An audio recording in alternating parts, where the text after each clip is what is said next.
Hi guys, I'm Rex King. Welcome back to another episode where I review films currently in theaters.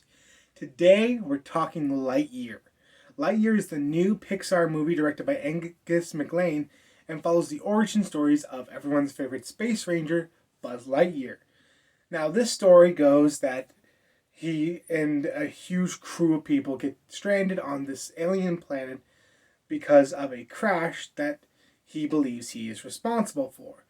So he volunteers to take part in a bunch of experiments to try to figure out how to mine their fuel source and perfect it to go to hyperdrive.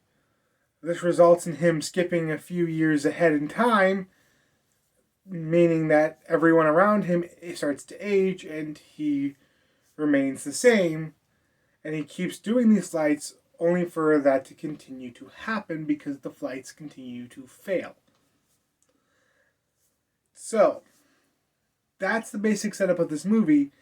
Um, I'm really happy to see Pixar back in theaters. I don't know about any of you guys, but when I heard that Pixar's film Lightyear was going to finally be in movie theaters, I got stoked. I'm so sick and tired of Disney slapping those things on Disney Plus. Pixar deserves better. And the past three movies have been straight to Disney Plus. Now, mind you, a couple of those movies, pandemic was happening.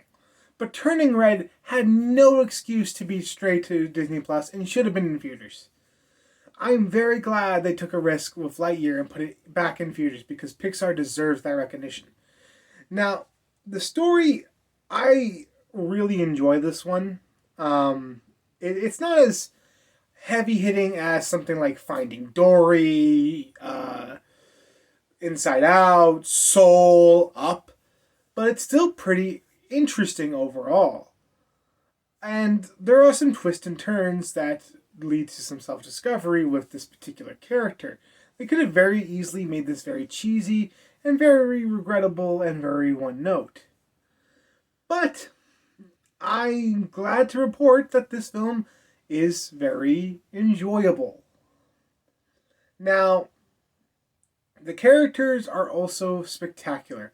I really enjoyed Buzz Lightyear in this movie, and Chris Evans, who voices him in this film, did a fantastic job. I really enjoyed him as the new Buzz Lightyear, and I thoroughly recommend this film to any fans of Toy Story or of Buzz Lightyear, the character. Now, there are some issues I had, very minor though, and that has to do with the little tidbit that they try to throw in, which is, oh, this is the movie that Andy saw that made him buy Buzz. The issues I have with that is, well, a couple of the character designs to start with don't really work with the canon of the Toy Story saga, and some of the reveals, again, don't work with the canon of the Toy Story saga.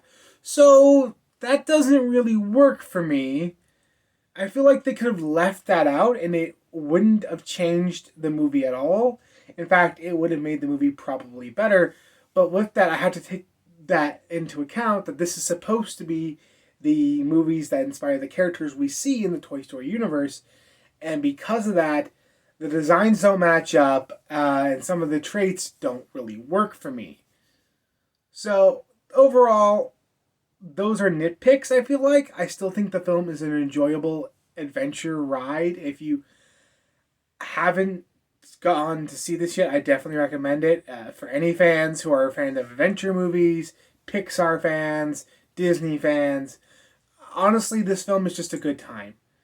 And that's all I wanted it to be. I'm going to give this film a 7 out of 10. Again, there's nothing heavy here or nothing like overly complicated or overly symbolic that a lot of the higher end Toy Story movies have. And a lot of the higher end Pixar movies have. So this is definitely a more middle of the road Pixar film. But I don't mean that as an insult because I still enjoy those middle of the road Pixar films. So I give the film a 7, and I'll see you next time.